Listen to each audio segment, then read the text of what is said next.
Hi, this is Tanya Parmley with Freedom Coaching. I'm going to go through some stretches that I really like. I'm just going to show about 2 or 3 for my upper body and my lower body that I like.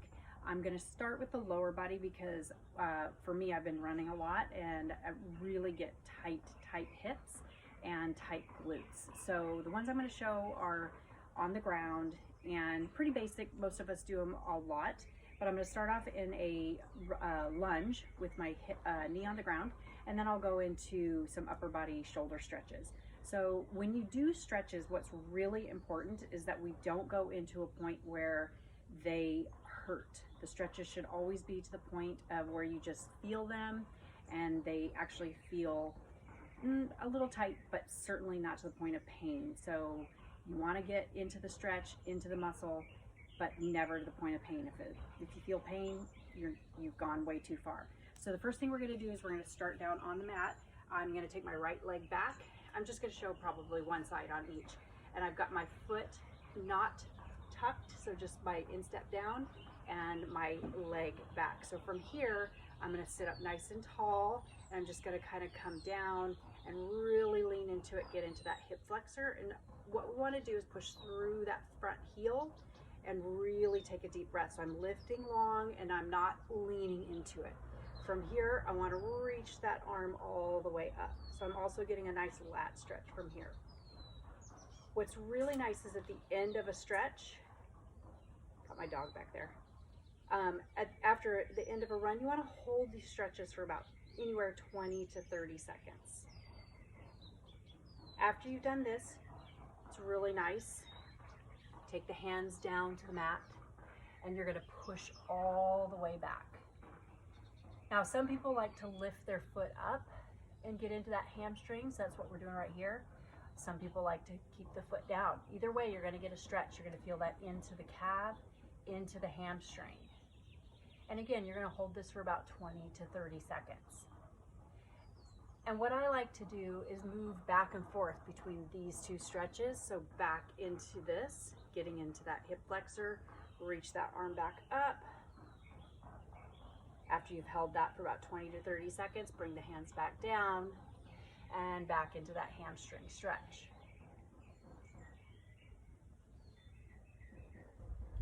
So you'll do that about 2 to 3 times. So I'm kind of moving through this.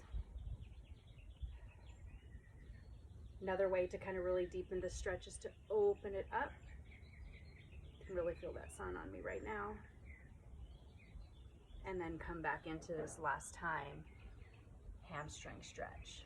For me, I like to keep my toe down and get a little deeper into the back of that knee. Now the last thing I like to do, well, it's not the last thing, there's a million stretches I like to do. I like to bring my hands into the inside of that foot and then take the foot a little bit wider. And then I like to let the knee open up just a little bit to get into those hips. Now, because everybody's range of motion is different here, even going this far sometimes is hard for some people. So you might want to have a yoga block or anything like that. Now, some people, this isn't enough. So what you can do is maybe drop one hand, maybe drop another.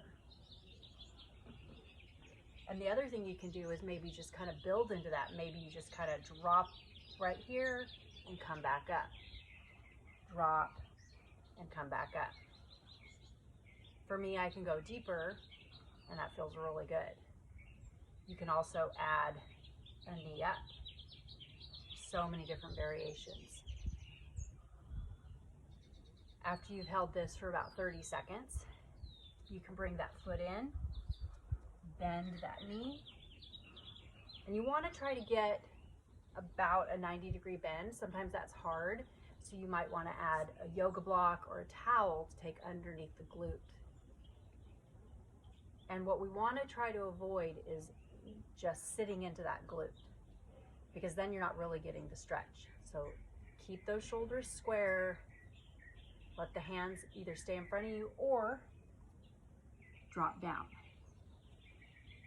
Whatever feels right for you at that time. There's no real right or wrong way. But one thing you do want to think about is keeping the shoulders square, the hips square.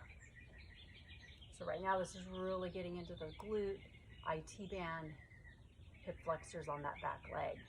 So everything you do on this side, you'll want to do on the other side.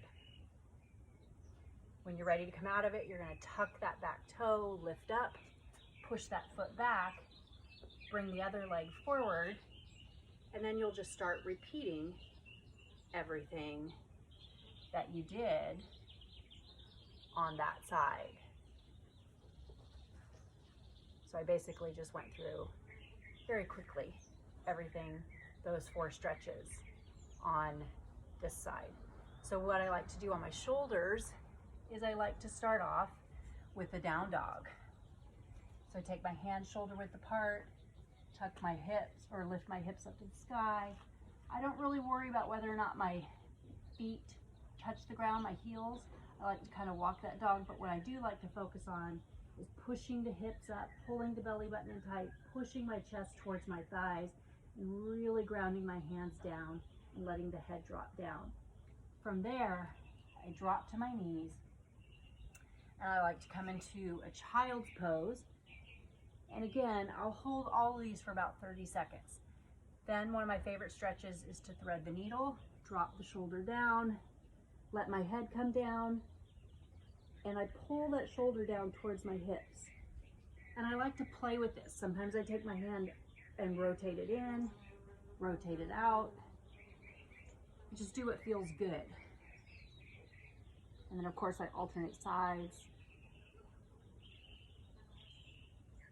Bring it back up. Then to get into my lats, I'll take the right hand to the outside, take the left hand and reach across. And I'm always trying to push my chest down towards the floor.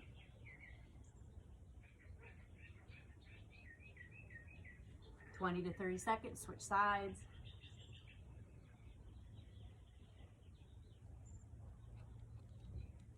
Back to the center. And then I roll it up. Then for my triceps, pushing my hands back. I'm pressing just below the elbow. Of course, we switch sides.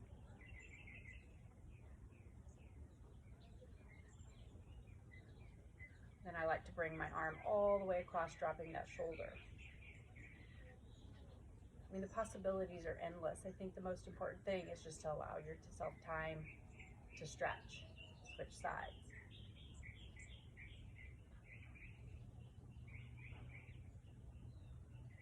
Then after I've done all my stretching, one of the most important things I like to do is the cat-cow. I like to bring my hands, I'm in this quadruped position. Let my head come up, press my chest up to the sky. Of course, I'm using my breathing all the way through this, rounding the back. Inhaling up, exhaling out. Then I like to tuck my toes, push all the way back. This is the most important one, I think, because it really gets into those hamstrings. If you can't touch the floor, that's fine, just touch your shins. Slowly come all the way up. And then you just let the hands go. That's it. Really basic stretches, but super important given all the activity that most of us generally do. So that's it. Tanya Parmley, Freedom Coaching. Have a great day.